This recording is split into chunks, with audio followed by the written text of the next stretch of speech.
We'll we'll follow the schedule of speakers as listed. Now, in this session, I'm assuming we'll have slightly shorter question time, given that we've got 3 presenters. But hopefully, my suggestion is that we have the 3 papers, and then we should have about half an hour for discussion at the end.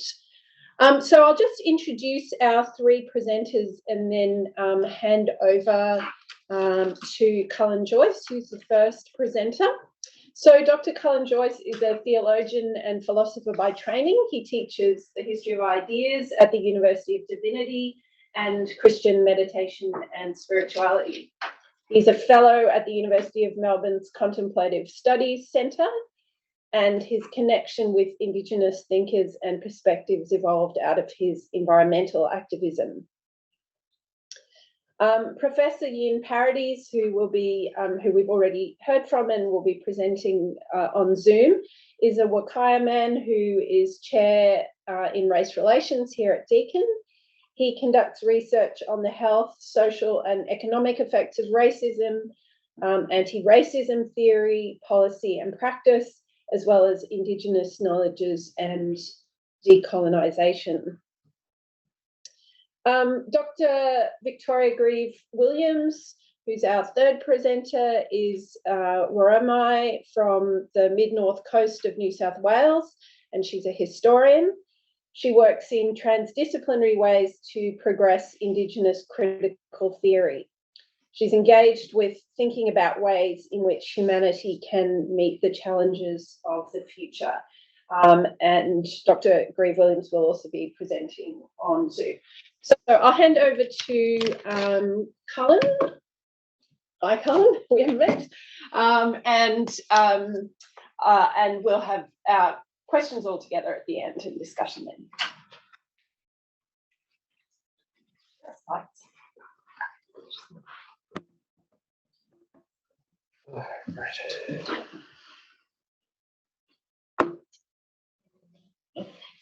All good? Yeah. Okay. So apologies for missing the acknowledgement to country. I thought I'd been here before, but it turned out I was on a slightly different street. So, yeah, I'm looking forward to meeting everybody and doing coffee. So, as I said, I wrote this in a conversation collaboration with you. So it's still slightly experimental, but here we go. So the story. Our story begins by imagining religions encountering country. So we do this by imagining people living on country prior to colonisation or soon after colonisation began. So we conjure an ideal image not of what the situation might have been like at the time, but how we might experience the meeting now over 2 centuries of occupation. So for this experiment, we imagine a group of elders living on country being approached by a contemporary representative of a faith. In this case, we'll work with a nominal Christian. This paper is an experiment on how country might respond. We imagine in this exchange between the elders and representative, the representative is asked to make an account of their religion's theological habits. So it's habits. It's a little bit of a sorry, I'll just get, you'll start to see, but it's a little bit of a caricature to some extent, but I can also go into detail related to the various topics we bring up. So we articulate just those general theological habits and then how a country might respond to the account.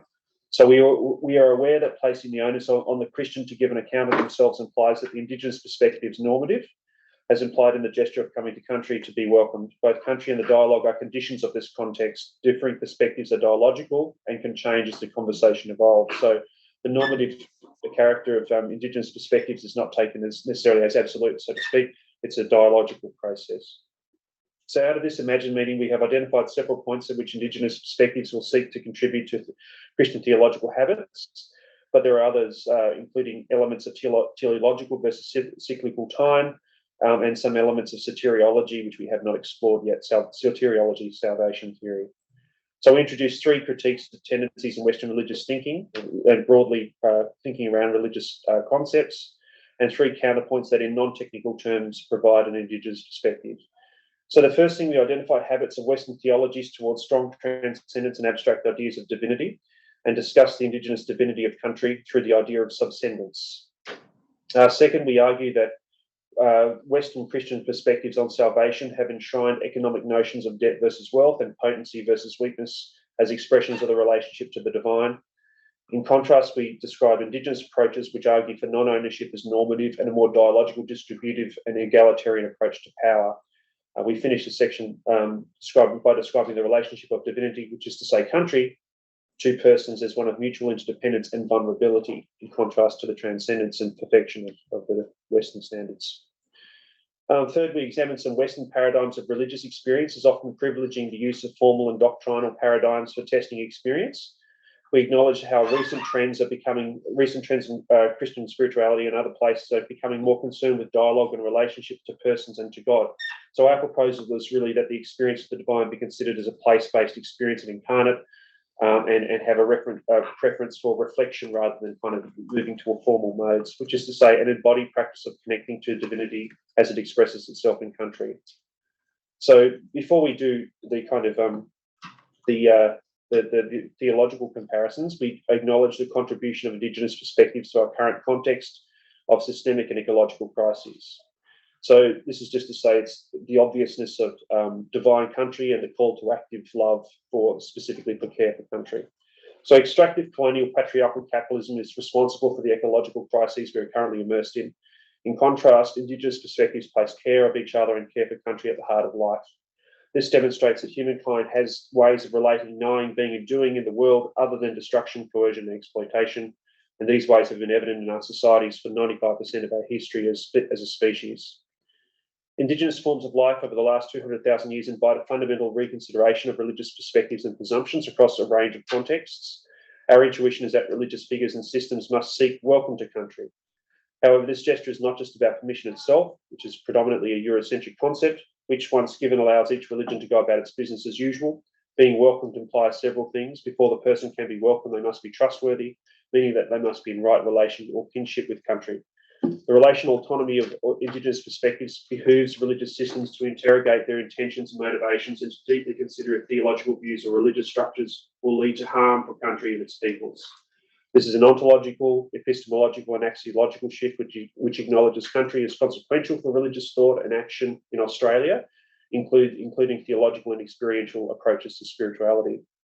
So we are claiming that Indigenous cultures express a consistent way of connecting to country, to the divine, that Indigenous voices and cultures represent a coherent and ongoing contribution to religious thought and practice that have been allied from Western perspectives over thousands of years. As such, a critique of religious positions is not anti-establishment, but an acknowledgement of the established traditional Indigenous voices articulating forms of life and relationship. Colonisation by Western institutions is ongoing, but it is also dialogical. So given this just general acknowledgement, Indigenous perspectives represent the default spiritual or religious experience of humanity. Moreover, as that's of course it's a big pain, but that's kind of fun. Moreover, as the dialogue progresses, by articulating different perspectives, what emerges is a clearer picture of the habitual reflective patterns within each participant. So just to give a quick summarising of how we characterise some of the standard Western Christian religious reflections, and I can talk to each of these points if you'd like.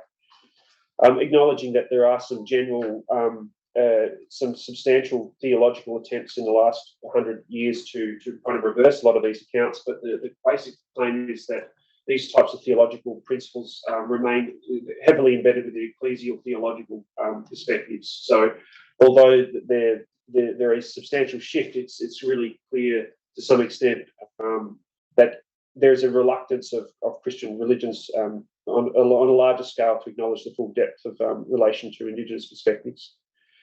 So Western theological perspectives default to define divine transcendence and more than they do to immanence. So even when Western theological perspectives emphasise divine immanence, they do so as an exception to the idea of divine transcendence. They maintain a paradigm of immanence versus transcendence means that divine life depends on an essence that is non-local and non-topographic. And this is expressed in how, I mean, it's not a universal element, but it's a general sense that to some extent the experience of God is the same in every place. There's of course some exceptions to that, but this is a caricature to some extent. However, country is divine, meaning that its general sense is place and that is a prerequisite for life and experience. Country is subscendent. Country as divinity means divinity as a living, breathing, sentient, vulnerable existence scape. So country, on the other hand, provides manifold elements of divinity, including everything we need to exist. So rather than being remote, country is present, vulnerable, fleshy and carnal, and in the substantiated, sacred, material, living cosmos of humans, ancestral beings and country. In contrast to a divinity created by transubstantiation of the mundane, country is a reciprocal, dialogical and vulnerable. There is an intermingling relationality between people and country, and the specificity of country means divinity is intricate, distinct and particular. Transcendence can always be found wherever a person is open, vulnerable and receptive. However, country is never experienced in the same way. The divinity of country is specific and irreducible, contingent on where you are. In a sense, country is about subsistence rather than transcendence per se. Rather than trans means to go beyond, sub is to become close, and within less than. In the same way that Jesus could be considered to subscend God, country manifests in its divinity, so to speak, in a broader sense, exiting the conceptual and embodied entitativity. Thanks, Ian. So, country's divinity speaks a different language than predominant Western models. Although there are shifts in Western thinking brought on by dialogues with Eastern traditions and multiple Indigenous cultures, there has been a reluctance to consider Indigenous perspectives as potentially in their normative space. Because theological reflections on country explicitly reevaluate so much of Western theological reflection. Soteriologies too, although presuming a relationship between God and the world, retain models of hierarchical dominance and economic notions of poverty versus wealth. That's what we'll discuss now. Sorry, I'm going very quickly, but I'm still, I didn't have a coffee and I've got to make up for things. It's also a long paper. Though the myth of original sin is not the only way that the relationship to the divine is conceived, it is symptomatic of the entrenched power dynamics in Western theologies. Even divinization and concepts of theoanthropic presume an imbalance of power relations. So the human being must become kind of, we can talk about that. It's a complicated notion, but I think even in notions of Eastern Orthodox notions of divinization, there's still not a real balance.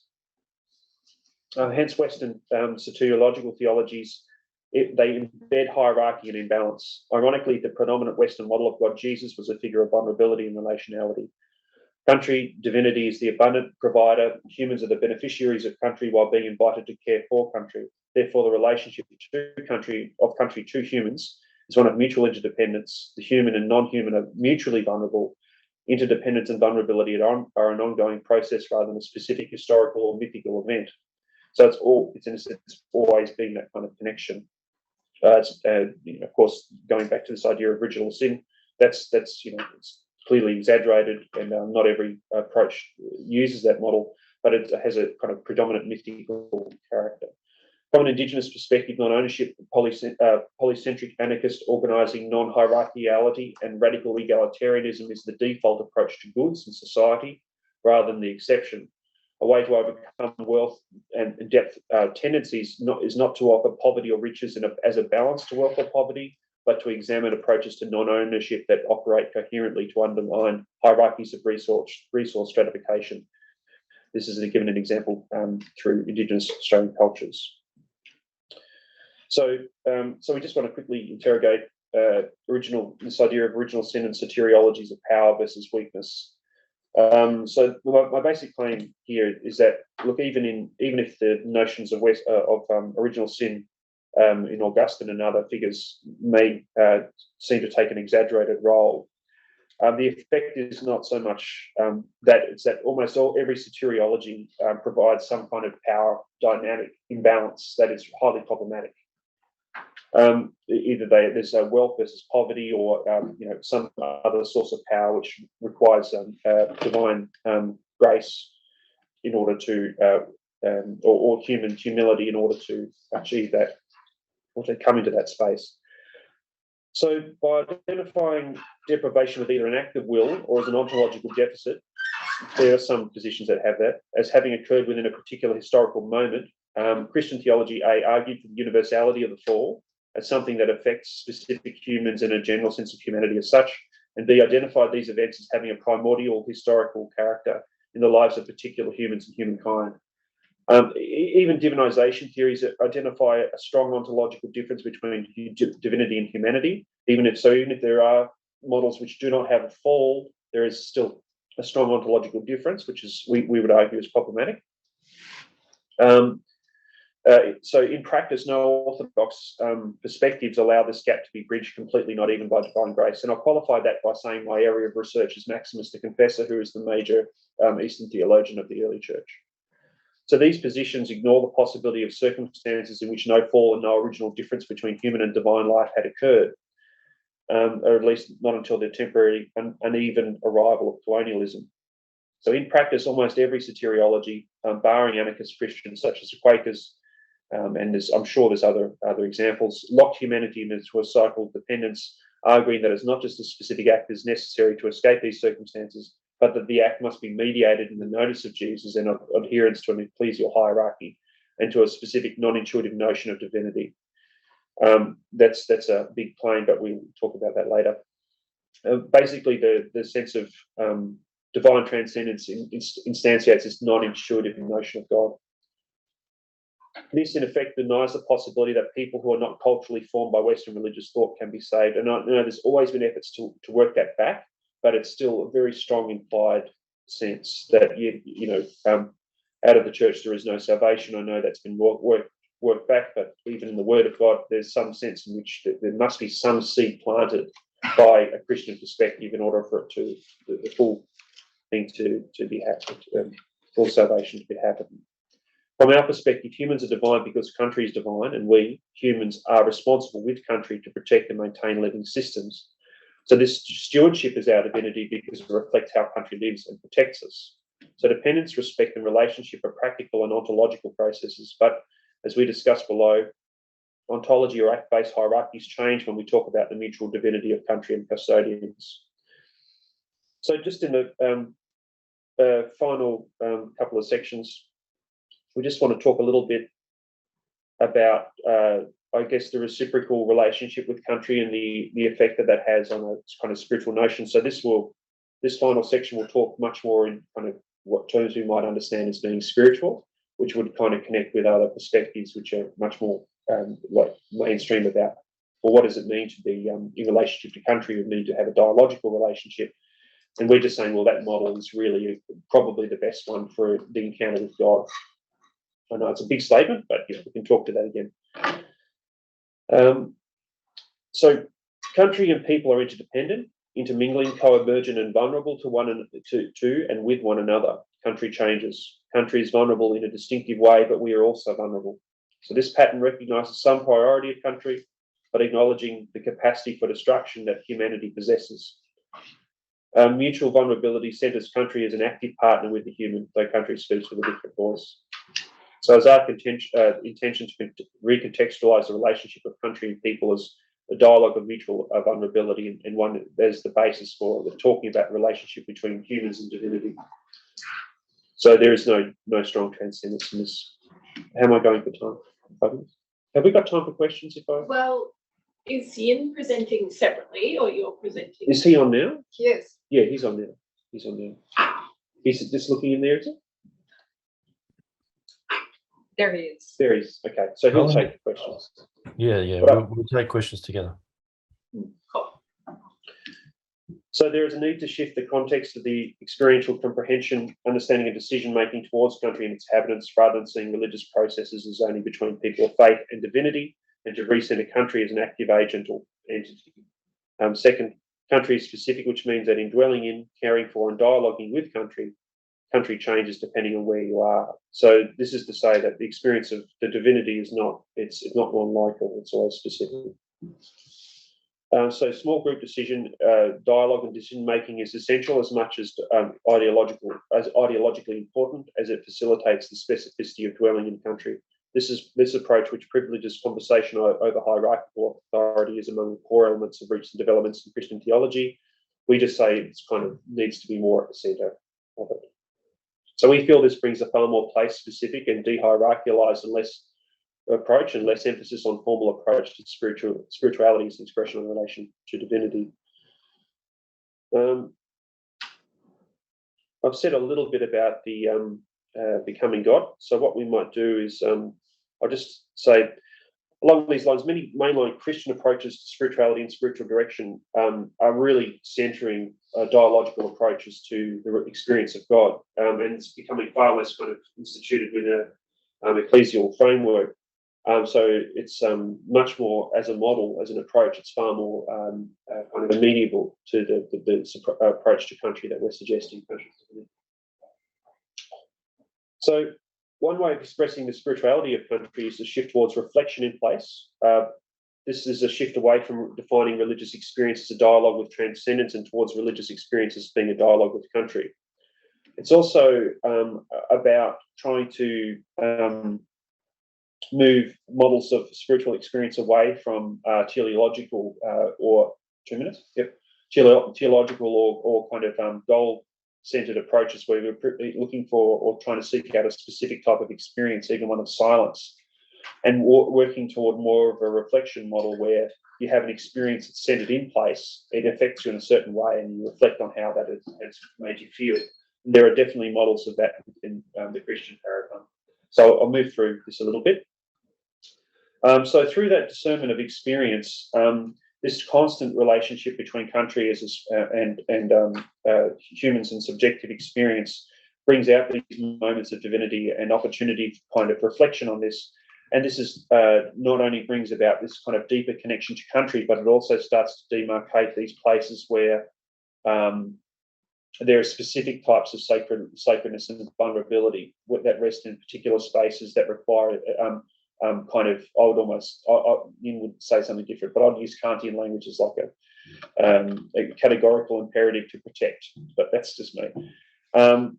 So one of the first consequences of reflection on country is to protect specific and sacred and vulnerable sites, because those things, they can't be reproduced. And so one of the main effect, in a sense, of the connection with country is that, the protection of sacred sites and country becomes a sacred act, which we're all familiar with. So that's really brings us to the end. So as I said, just to conclude, this paper was an exploration of a scenario whereby a follower of religion comes into contact with country. So we have, kind of caricatured some elements, but we hope that by kind of articulating some the dialogue with these different Christian perspectives, we've just tried to recenter the conversation around divinity as being one of relationality and reciprocality and mutual vulnerability and subscendence, and the soteriological perspectives as being based on a more egalitarian model of the distribution of wealth, but without a kind of wealth poverty paradigm. And third, finally, that the spiritual connection be more concerned with the reflection on the experience of divinity that's place-centered. So I think that's probably a good enough place to stop, and we can bring it in and have a chat.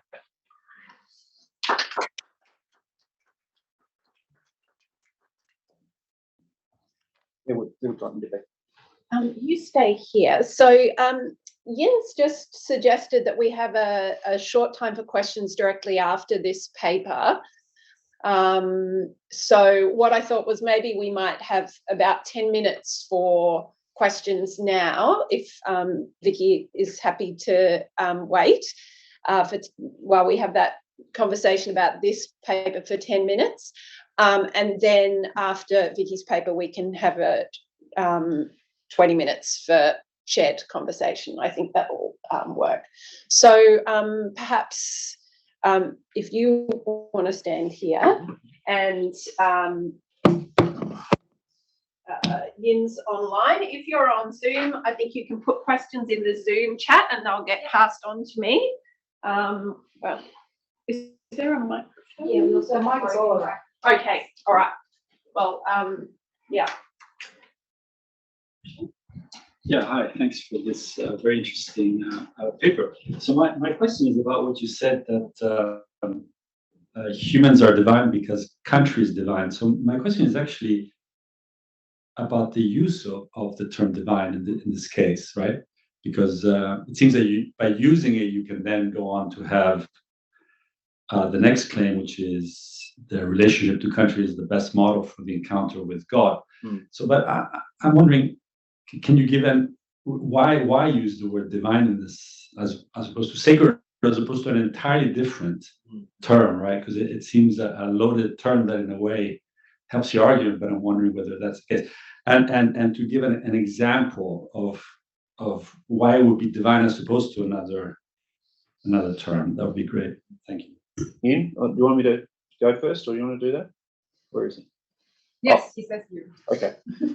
Okay, so look, this is not exactly necessarily Ian's perspective. So like working through the one thing about, I think maybe the expression of divinity comes without necessarily having any reasons for it. And the work of Karl Barth, in the sense, it talks about things as being having some type of intrinsic faith relation, which recognises a particular thing as being divine, and it may not have any reasons for it.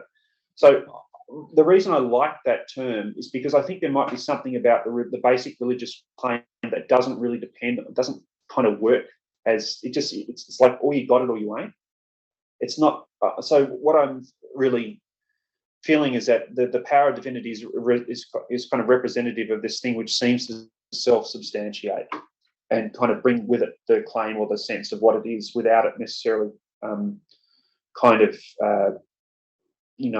being explainable.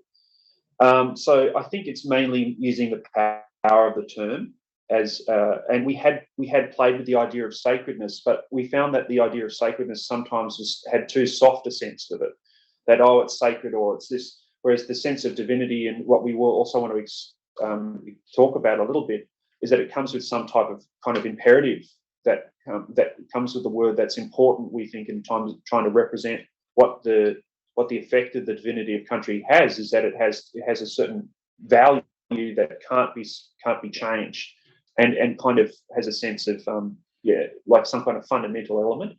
And so that's why we really stuck with the term.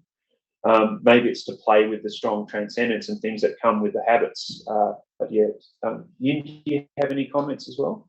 Yeah, just briefly, I would say that we use the term as Cullan said,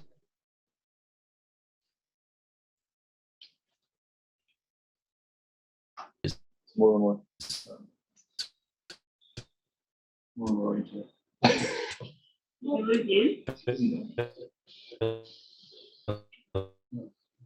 strong. Can you still hear me? Yeah. Now we can. You're back. Right. Yeah. It's of or relating to deities or gods, and really just to emphasize that country includes or encompasses or represents or embodies powers or forces or capacities that far exceed those of the human. So they are divine powers, they are divine capacities, they are far beyond, they are more than human in a.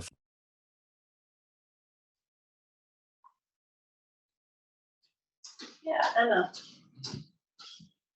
And then Mark. Hello, everyone, and thank you to everyone who was part of the first session, and thank you, Cullan, for your presentation, and Ian. My question, I'm also intrigued about the choice to focus on dialogue, because in some contemporary studies, say, of the interreligious movement, there's been a lot of critique about the emphasis on dialogue also being something that's very Protestant based, or at least Abrahamic based. It's about the logos, it's the word, it's the text, it's the as opposed to more embodied, lived, material, aesthetic, sort of action based. In terms of what you're trying to do, or looking at the problematizing of dialogue, some of that literature might also be interesting. And then to put another slant on it, the more Buddhist slant, I guess, or Buddhist, is also like focusing perhaps on the intuitive, the silent, the non-conceptual awareness, the non-action.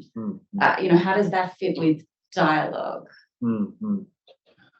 Yeah, I think this sounds like one for you. Sure.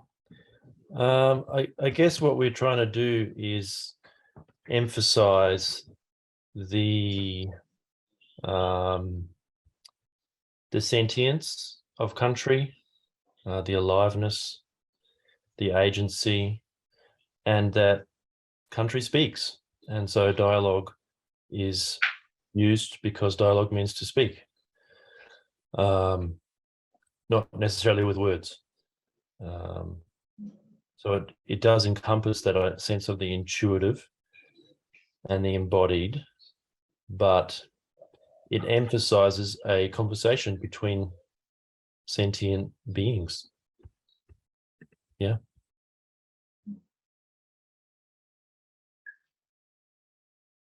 Thank you. Thanks. Mark, were you? Yeah. Thanks very much, Cullan. Lots of familiar and provocative things, but I was really struck by one particular element where you began with a thought experiment. And what struck me is that your presentation was very much a thought experiment, that it's a conceptual negotiation of two imagined incompatible networks of concepts which can be reconciled by novel conceptual innovations that you're concocting. But actually the model that you started with still exists. So there are people who've walked out of the desert, born in the desert, who remember first contact, who remember first missionaries, and have actually had to negotiate exactly the thought experiment that you've done. So my question is, I know it'd be a very complicated thing to get an ethics clearance, and actually, why would you, when actually you really need 20 years of relationship to legitimate the conversation in the first place? These people exist, and you know one side, right? John Patrick, his father, walked out of the desert.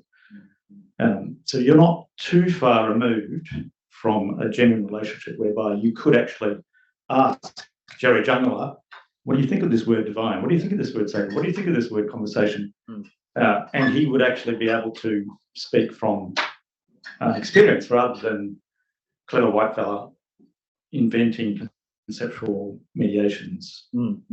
Yeah. So I guess I have a anxiety about clever white fellas inventing mediated concepts that suddenly fix the antinomies that have beset our identities instead. No, not at all. Thank you for the compliment. Clever is nice, but no. Look, I think, and yeah, look, this is kind of theoretical, and one reason that I went, well, we talked about it, and you and I talked about it, is because trying to make a story punchy, and so when cosmological models are provided in in the history of at least in Christian stuff, it provides a really helpful way of orienting your present kind of life.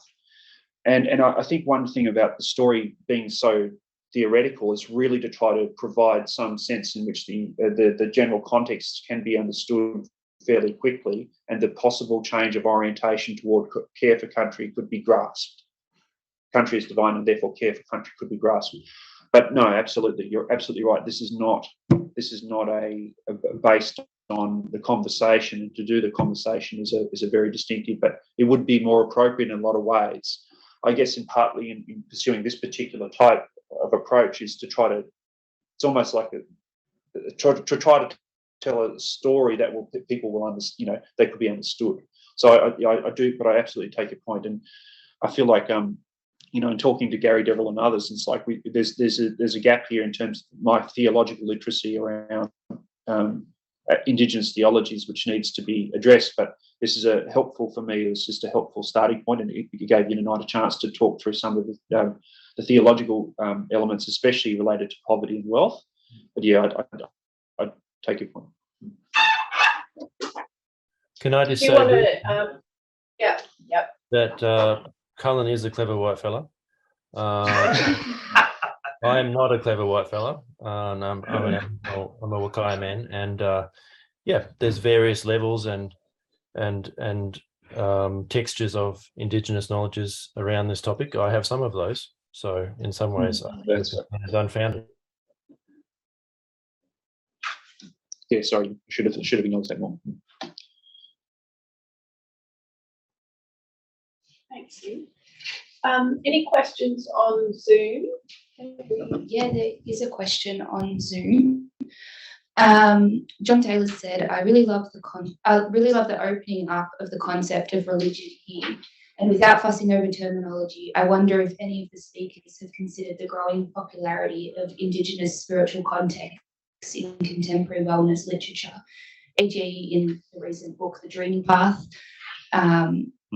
How do these expressions and the engagement by, say, white middle-class audiences articulate with the themes of decoloniality discussed here?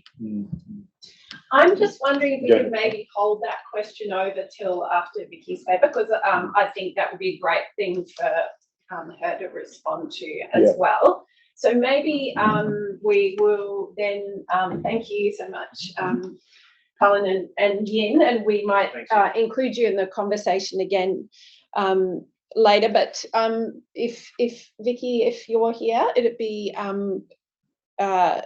great to hear from you. We've got Vicky.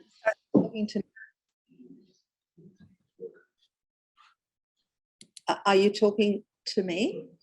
Yes. You say, okay, good. All right. Sorry. Oh, fantastic.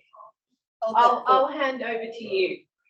Because I'm also recording, sorry, and you took me by surprise. So I'm just putting that on now. Great. Well, thank you so much for the invitation, and it seems a very select and well-informed group that we're presenting to. I'm really honoured to be here. I have to say that I'm not really happy with what I've prepared. I've been changing my mind about what I want to talk about for a couple of days. So I'll just launch into it and hope that I can get what I want to say in 20 minutes. So here we go. The difference between spirituality and religion is somewhat complex and layered, but understanding this is one key to understanding the course of world history that has led us to this age of humans, the Anthropocene. Religion is defined as a particular system of faith and worship shared by a group that demands a supreme importance. Spirituality is a concern with the human spirit or soul as opposed to material or physical things. If it is more than an individual practice, it is only in the sense of having to do with a sense of peace or purpose, and it relates to seeking the meaning of life. It fosters connection with others, including doing service to others. Religion is defined as a particular system of faith and worship. Oh, hang on, I just read that, didn't I? Religion is designed to achieve the goals of salvation for oneself and others, and to render due worship and obedience to God. Given that God is still a great mystery, we've not actually got to the bottom of that one yet. They are not mutually exclusive in that spirituality as a practice and a goal can exist with religious practice. However, one does not need to be a part of a religious practice in order to achieve a spiritual life. Spirituality can stand alone. This is the basis of the ethics of autonomy and connectedness of Aboriginal society. A common characteristic of the Judeo-Christian religions is that they are developed against or in opposition to an other. In this way, Islam has infidels, Christianity, heretics, and Judaism has Gentiles. Islam and Christianity are proselytizing, so it's possible to escape the holy war by converting. One does not find these characteristics in Aboriginal spiritual belief and practices. In reading Aboriginal spirituality and philosophy as critical Indigenous theory, as I seek to do in my work, I take the usual definition of spirituality one step further and ascribe to it the question of what it means to be human in the context of a living earth. I understand the day-to-day activities, the beliefs and practices of Aboriginal people in their own cultural ways are focused on that particular question. I have referred elsewhere to a Yolngu man who remarked he was working very hard every day in order to keep up with that came before. And that's not working in a labouring sense, that's working in a spiritual sense. This is about our relationship with ancestors, and I'll talk about that more later if I have time. What I want to continue with here is another layer to understanding why the question of what it means to be human in the context of a living earth is central to Indigenous critical theory, and also of huge importance in the age that we are now living in. The origins of this question are in deep time. This is the Indigenous perspective writ large.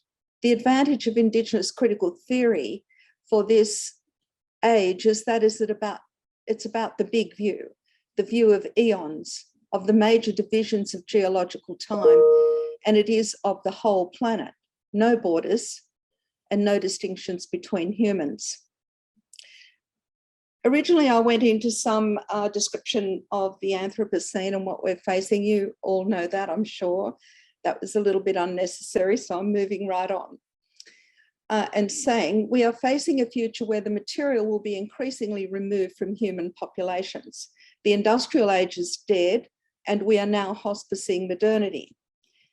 Humans will be stripped of many of the modern conveniences we now take for granted. If nothing else, this is the great leveller. Through the Indigenous people of the world, though the Indigenous people of the world are seen as the canary in the coal mine, they suffer first, and they suffer absolutely.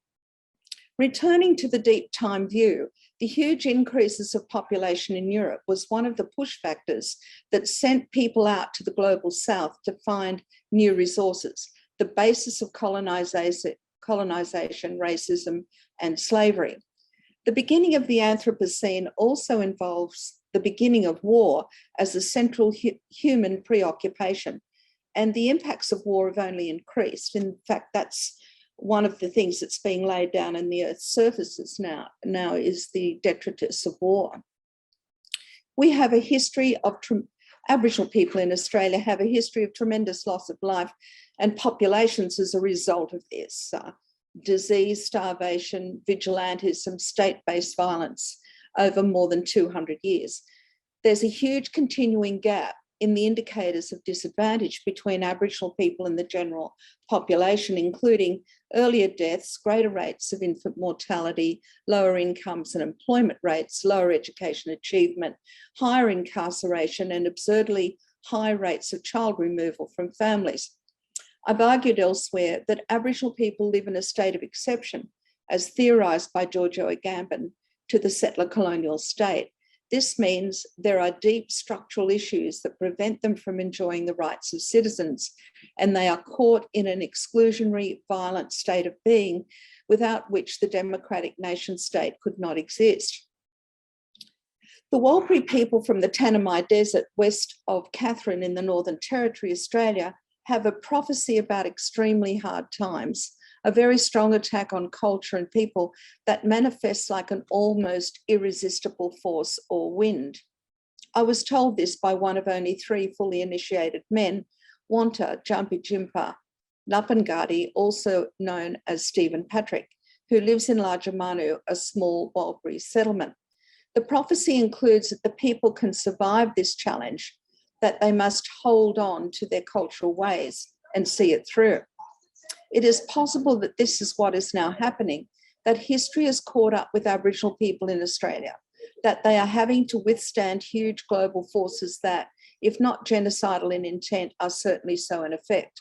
There is no doubt that the people have shown extraordinary resilience over generations. The basis of this resilience, I would argue, is the persistence of Aboriginal spirituality in their belief systems and their practice. Aboriginal spirituality connects to a philosophy, ontology, and epistemology that is not easily accessible to the modern so-called Western way of thinking. However, those outsiders who've had the opportunity to understand Aboriginal lifeways become intrigued.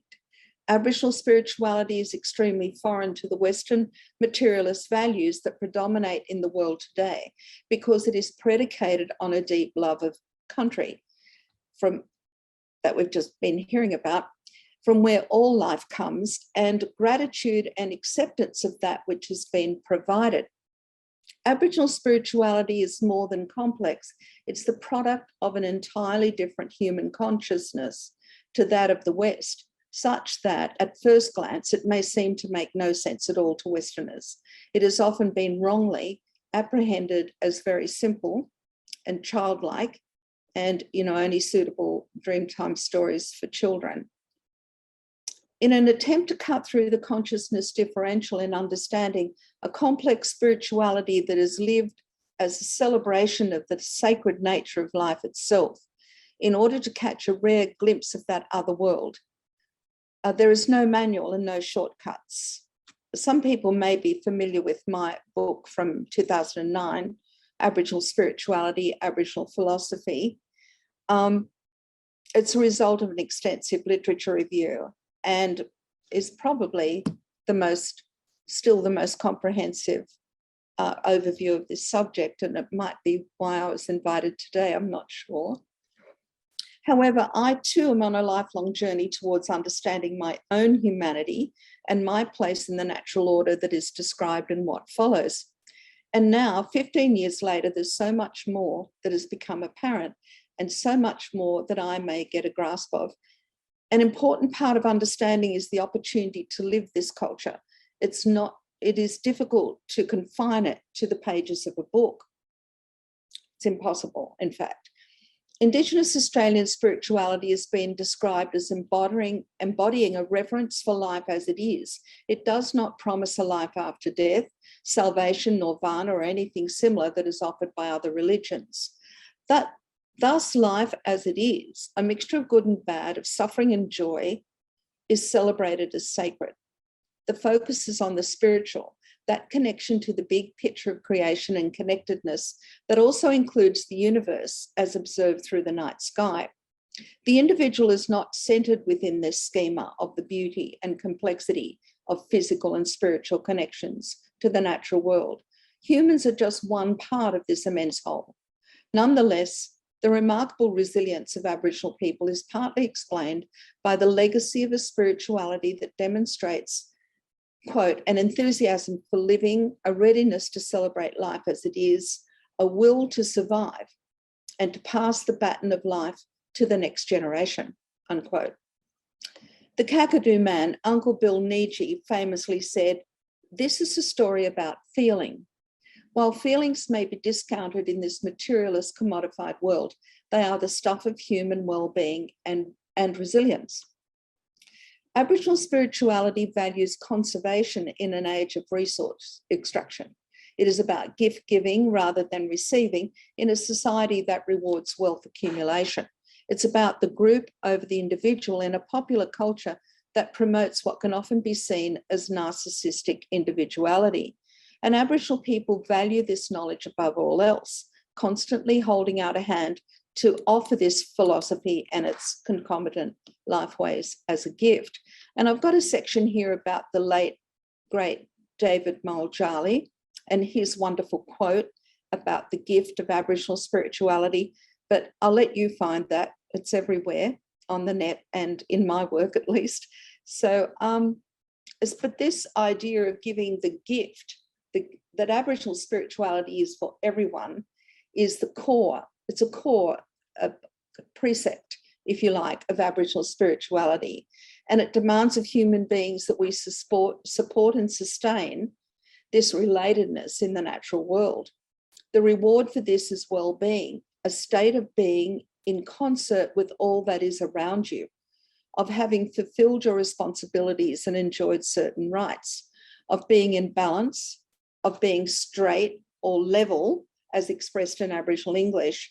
And I must say too, there are words for this state of being in Aboriginal languages. And also I've discovered in Indigenous languages like Quechua in Latin America. And when the United Nations started working on Indigenous wellbeing some almost 20 years ago, it was because of the efforts of a group of Indigenous women from Guatemala who saw this concept as the supreme thing to be working for. So now I'm just finding my next piece of work. Here we are. I think because I'm running short of time, I'll just go straight to talking to you about Minoru Hokaru, a Japanese historian. I hope you've heard of him. Right.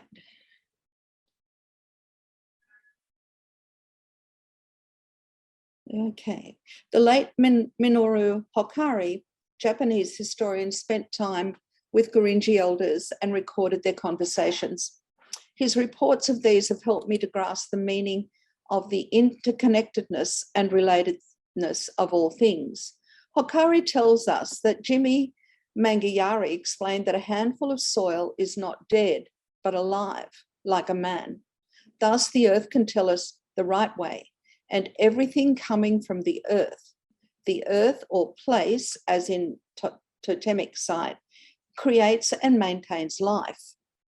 Earth is the original cause and reason of every life and its existence. Hokaru came to understand that when dreaming beings shaped a hill and made law, the hill became law itself. The landscape is not just the product of dreaming, but is itself dreaming.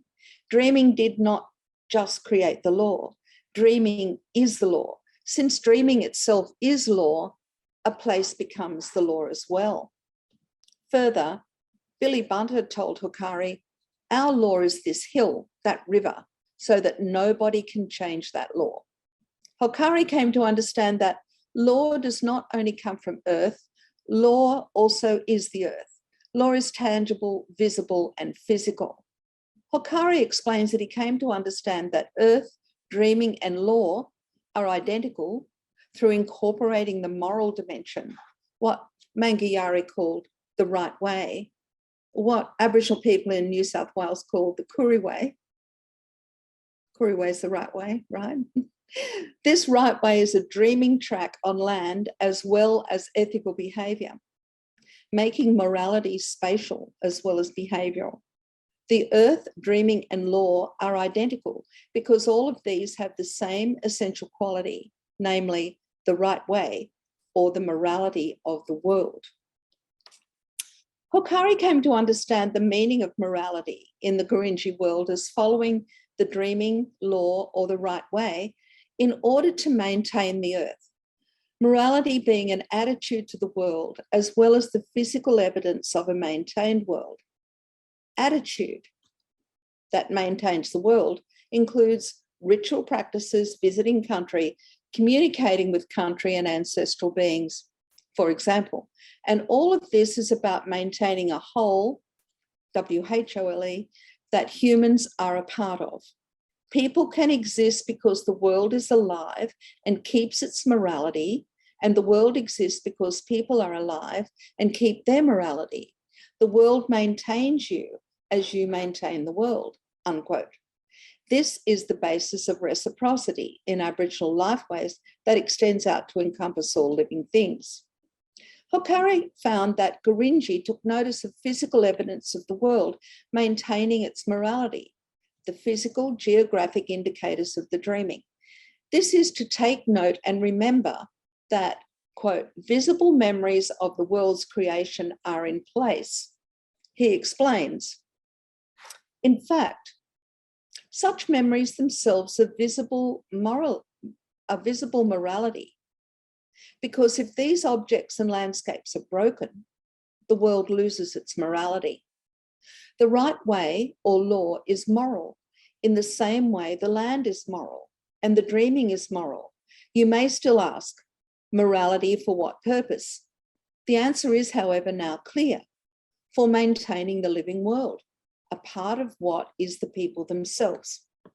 Therefore, he says, dreaming is not just a story of the past, it contains the present and the potential future at the same time.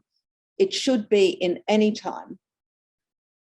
Earth, dreaming, right way, and law are the origins of the world and the history of maintaining the world. The moral behaviour required to maintain the integrity of the earth, such as visiting ancestral beings, ritual and ceremony, requires movement. Hokari realised that it was the movement of the dreaming around country that created the earth. You know, a simple example is the rainbow serpent, right? It moved around and created the earth. But there are many other creation ancestors. In my country, we have Birigan, who's also the magpie goose. In fact, it was the movement that was creating. And since creation, it has been the activity and mobility of the dreaming beings on country that maintain life, including human life. And people maintain their dreaming through their movement, following dreaming tracks, through song, dances, and drawings. People look after country by visiting and communicating with it, paying attention to the world as they move through it. This is the ethical movement that maintains the world, and it is in fact movement for movement's sake, simply because movement is the essence of life. Hokari was struck by the association of this idea of creation with that of Christian cosmology expressed in John 1 in the Bible. In the beginning, there was the Word. And he wrote his understanding of the Gurindji cosmology as follows. In the beginning was the movement, and the movement was with the dreaming, and the movement was dreaming. Movement was with the dreaming in the beginning. Through the movement, all things were made. Without movement, nothing was made that has been made. So you get that, you know, in the beginning there was the Word. And, you know, the Word was kind of central to everything. So for Aboriginal people, it is movement. The world is maintained because dreaming beings are always active and mobile. And so people maintain the dreaming through their movement, their travel, ritual, song, and dance, not to negate something as simple as just being there, observing, remembering, talking to country, singing. They may not always be following pathways, but if they do, they are not only geographical, but also spiritual, and they flow like streams.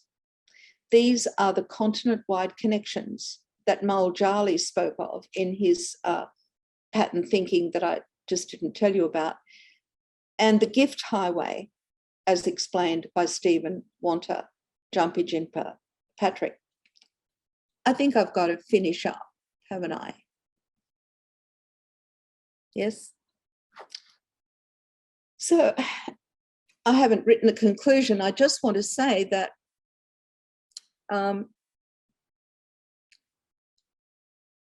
we're fast approaching a future where we're not going to have a lot of material things to sustain us. After 2050, particularly, things are going to be very grim.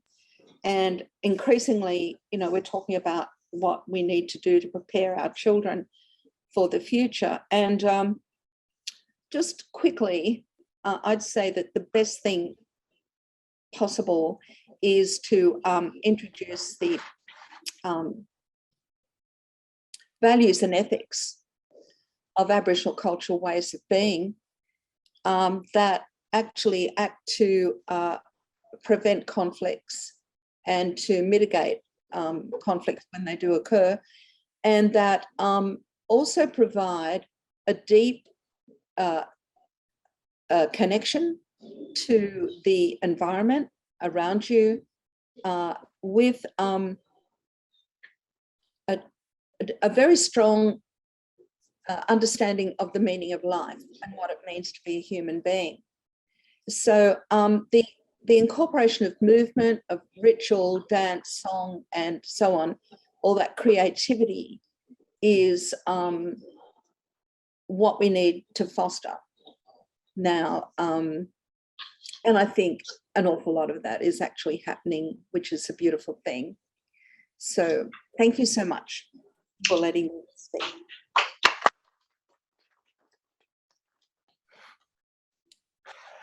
Thank you so much, Vicky, for that rich paper.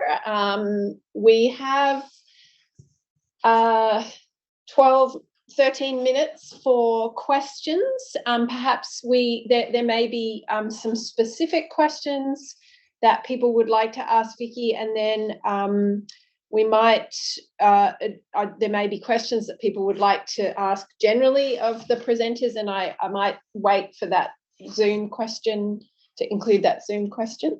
Do people have specific questions for Vicky? Mark? Sorry. Thank you so much, Vicky. That was a wonderful paper, and it's wonderful to see you at last, at least virtually, having read your work for many years. Can you hear me? I don't know who you are. I can't see you. Okay, I'm Mark Brett, and I was raised in Papua New Guinea, but I've lived here for a number of years and worked with fishermen in Victoria. So I was really struck by your meditation on John 1, and it reminded me the first chapter of John's Gospel. It reminded me of the sort of parallels that have been discussed between John 1 and Genesis 1. So, for example, in the 1840s, there was an attempt to translate Genesis 1 in Victoria, which resulted in a translation where, roughly speaking, in the beginning, Bonjol Marmon created heaven and earth. So there was an effort to integrate a local totemic eagle into the translation. And I noticed that up in where you were talking about Walpi country, Pitjantjatjara country, various translations of John 1 up there have varied. Some have said in the beginning was the Chirkapa, and some have said before there was the Chirkapa, this happened. So there's obviously huge variations across the country, but I'd really love to know what, for example, Pastor Ozzie Cruz in New South Wales would say about those translations, about Genesis 1 and John 1, and whether you've had an opportunity to talk with someone like him who's a huge track record in New South Wales, in your own, near your own country. Oh, well, in answer to that, I could say that, to be honest, I'm not really engaged with Christianity. While I know a lot about Ozzie Cruz, I know a lot of people in his family, I know a lot of the history, and I understand he is a pastor, but I don't really know him. I'm actually really interested in the fact that it's his father or grandfather who was a native man from San Francisco, because I do a lot of work on family history research. So yes, well, I wouldn't know what he would have to say about it. But Ozzie Cruz and other pastors that I've known, and a lot have passed away now. We've had a lot of Christian pastors in our community because of the activity of the Aboriginal Inland Mission, AIM. They're really part of the Pentecostal movement in Christianity, I think. And that was like a very big thing for some time. And, the people I know of my generation who are there at the time, they're mostly quite wounded by their experience. So, an awful lot more work needs to be done on that, on the AIM and other Christian organizations. The beginning of the 20th century, the woman who started it, Retta Dixon, who was like your original snake oil salesman, He said there are 600 camps on the north coast of New South Wales, and I want a missionary in every one. So they recruited these poor young white girls who were very well-meaning, but they were not supported. You know, the Aboriginal people had to feed them and house them a lot of the time with the meagre things they had. And, you know, I even, because I've looked at the records, and, you know, one of these young women also died of TB, which was raging in the Aboriginal camp. So, you know, I don't, and the other thing, I guess I would encourage you, if you're interested in the connections between Christianity and Aboriginal spirituality, to look at a video called The Serpent and the Cross, in which some very learned elders from Kimberley talk about the relationship between Aboriginal spirituality and Christianity. It's available around, and it's a really, really interesting thing to look at.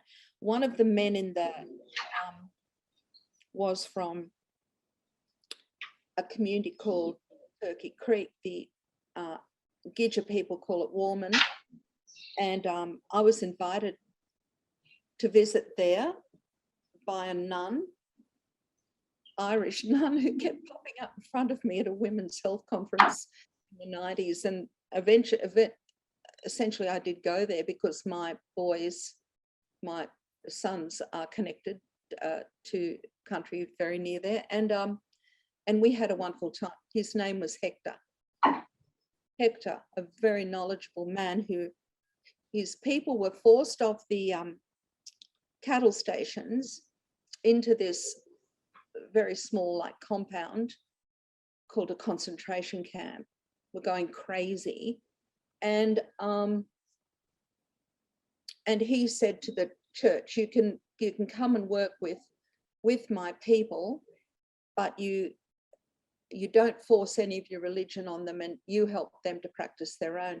So the nuns were very diligently doing that. And the women that I met, the Gidja women, were smoking and they were talking in their language, and you know, there's a lot of beautiful things happening there. Thank you. I might just perhaps ask the question that was on Zoom, because this will probably have to be the last question, but I think it's quite relevant to your presentation, Vicky. If I can just, I think I'm paraphrasing the question, but I think that the question was, what are your thoughts on, and you know, Cullan may have something to say about this, but what are your thoughts on the way that aspects of Indigenous spirituality have become very popular in the sort of wellness space, which I guess is a very white-dominated space, but there is, I mean, obviously not only white people, but that's certainly, it's white-dominated, and yet there is certainly a lot of interest in Indigenous spirituality in those spaces. Do you have thoughts on that?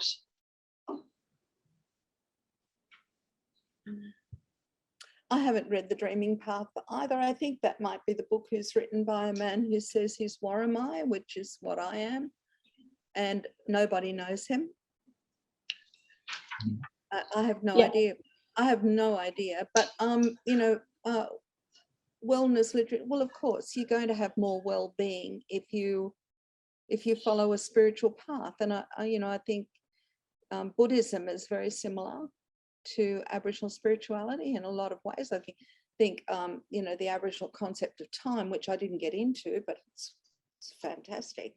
I love it. Just satisfies me. And you know, the idea of cyclical time, and you know, there's no question that if you adopt more mindfulness, and that you think more deeply about your behavior and the way you treat other people, and more than that, that you provide service for other people, you're going to have more well-being. This is like out there. This is like common knowledge now. You know, we're not living in the 50s anymore, thank God. I was a small child in the 50s, and it was, you know, very fascist. Australia was very fascist at that time and very rigid. Well, you know, we've got rid of all of that. And you know, I think it's really, it's up to the individual to find what suits them best, but you can take good advice from well-worn, you know, ways of being. And certainly, you know, the Aboriginal way of being is pretty well worn. I like the other comment there about you have to be careful about repristinating. I'm not sure what that word is. So-called traditional knowledge. I hope that Gary Deverell didn't think I was doing that. Tradition is constantly changing and hybridizing. Yeah, absolutely. But guess what? There are things about Aboriginal spirituality that have not changed. They're very basic. They're very simple. There's nothing like, you know, people just talk about sacred knowledge and all of that. Well, you know, there is that, but the basic precepts and the way of living is the same.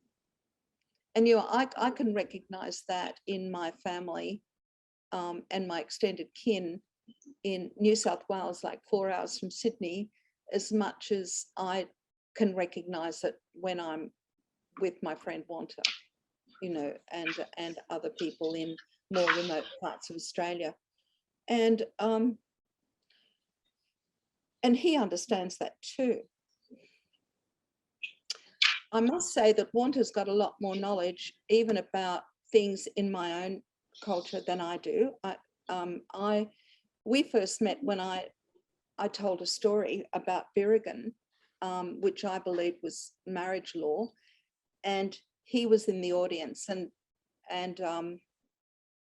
that must be like nearly 15 years ago, I think, and we've been friends ever since. So he wanted to speak to me, and when he did, eventually he spent 2 hours telling me so much more about that story than I understood myself. So I have to say that I'm very much in awe of people like him who have that kind of knowledge.